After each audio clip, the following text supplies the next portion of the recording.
We're talking to Dr. JMerritt, and the topic is the Metropolitan Nashville Education Association. And of course, Dr. Merritt, what we'd like to do during this last segment is to give you an opportunity to continue our discussion in reference to the budget. Right. And perhaps to say something in reference to some of the proposed cuts and some of the other things that generally are associated with salaries and et cetera. And so let's see if we can start off talking about that. Well, I actually have some documents here. I have the budget summary provided by the administration. It talks about cutting middle and high school teachers, principals, 43 guidance counselors, reducing textbooks. You know, before we do things like that, we really need to look at the fact that we have a director of schools that has 3 secretaries. That when this director came on, the director of schools position was the only position in the school system that had a 6-figure salary. How many 6-figure salaries do we have now? And have teachers' salaries moved up percentage-wise as administrative salaries have?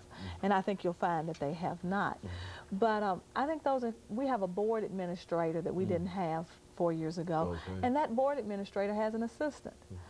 I mean, we have a program in Metro Schools that is actually a Metropolitan government program, but we have a Metro Schools employee overseeing that program. We don't need to pay from Metro Schools to oversee a Metropolitan government.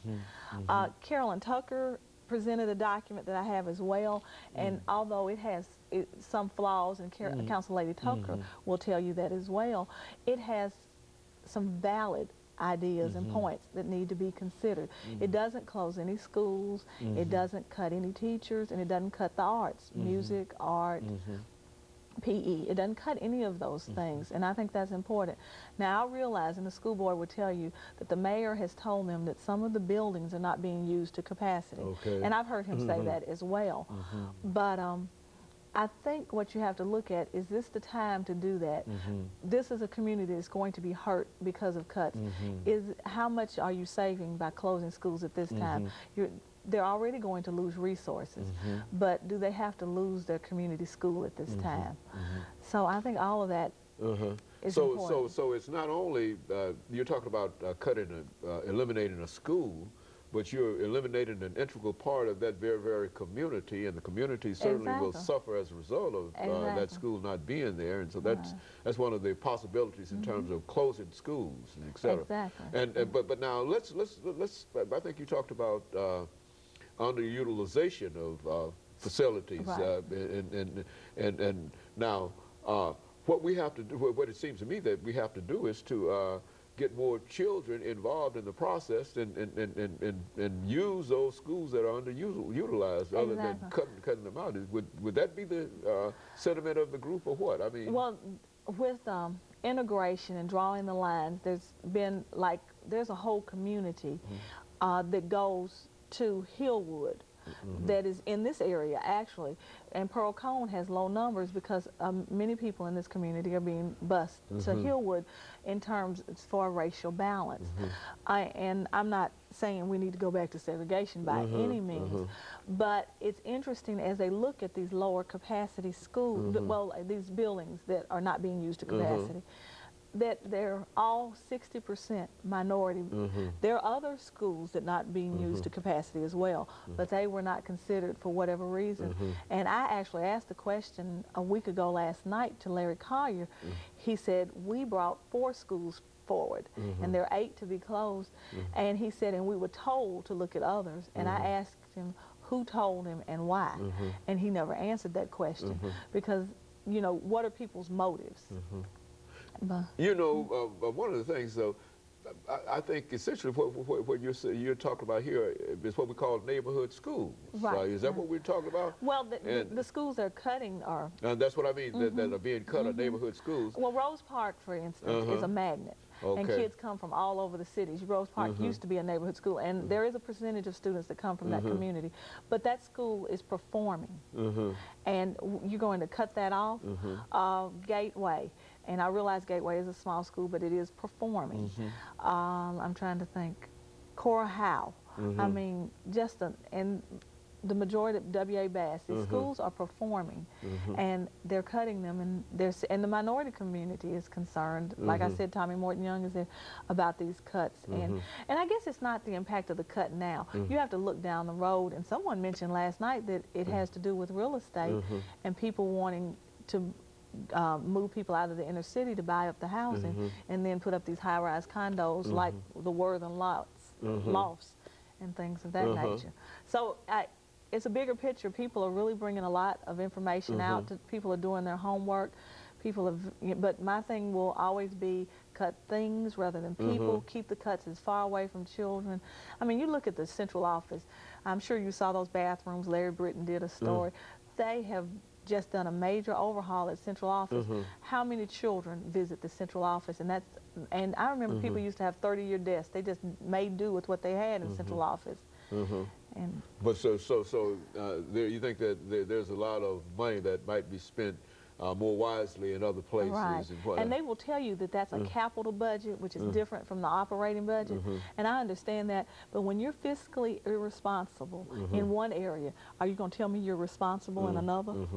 You know, Ms. Meredith, let me raise this question because I think when we talk about the underutilization of facilities, and especially in minority communities, and we talk about the reason that the children are not there is that the children are being bused somewhere else. Now, Brown versus the Board of Education talks in terms of facilities and et cetera, et cetera. But now, would it be the, you know, and certainly I wouldn't want to be putting anything in your mouth in reference to your association and et cetera, et cetera. But it does seem to me that if you could get the resources that are necessary for these inner city schools, that is to have these schools equal to any school in the suburbs, and that is what the federal, that's what the state, local governments would have to do if they could provide those resources. Do you think that perhaps you could keep some of those young people, some of those children within that community and in those schools rather than sending them outside of the schools to be bused or what? Well, I mean, the children didn't make the choice. The choice was a district choice based on the way the lines were drawn. So the children didn't make the choice. Well, I know, but I guess my thing is if you're taking children from this community to another community, you need to bring some children to this community as well. And you think that perhaps if you increase the resources in those schools that they're planning to cut and build those schools up, then they could also bring children from other schools. Well, you look at Martin Luther King, Pearl High School. They made it a magnet. People, it's a melting pot there. People will come if it's something they want. Jones Padilla, which is one of the schools slated to close. I mean, just a melting pot of people. Last Thursday night, not last night, a week ago, I saw they're happy about the educational opportunities being provided for their children. And that's what we want. I mean, the world is a melting pot, so we want our schools to be reflective of society in that manner. And you don't think that the current situation in terms of the administration of the schools is looking toward creating that kind of situation for the... Well, all I know is that the schools that they've talked about closing are 60% minority. And now, you know, if and there was a theory out there last night that they, because of AYP and No Child Left Behind and those issues, if you move these students, and if they're underachieving students, then they get lost in the shuffle, and it makes it appear that your test scores have really soared. So I thought that was an interesting, so people, like I said, people are doing their homework, a lot of good information. I just hope that the school board really is receptive to the community's wants and desires. And you think that as the president of the association, that it's about time for Nashville to start talking about education again. And it's time for Nashville to start working with its teachers. Teachers know what children need. They're closest to children. They are the ones. Don't ostracize us or shut us out. You need to let us in because we want what's best for children, and what's best for children will always be what's best for teachers. And so you think that there's a little sentiment that they're trying to keep y'all from being involved in what's going on? Well, I think they, on the surface, they want to say that we're involved, but they don't really. Their ears sometimes are closed to what we have to say, and they really need to open. So they're just they might be just giving lip service to your involvement. but they really don't want to hear what you have to say. Well, and I told them last night, I said, I'm going to talk tonight. A week ago, I felt like I was at Thanksgiving dinner and I wasn't allowed to eat. So if I'm coming to the table, then I'm going to, represent my constituents. Okay, and certainly as over these last 20 seconds here, Dr. Merritt, you've got certainly a constituency to represent, because it's a real problem in terms of trying to provide the resources necessary. And of course, we'll be back with our audience again next week for another informative edition of Comments. Thank you and good morning.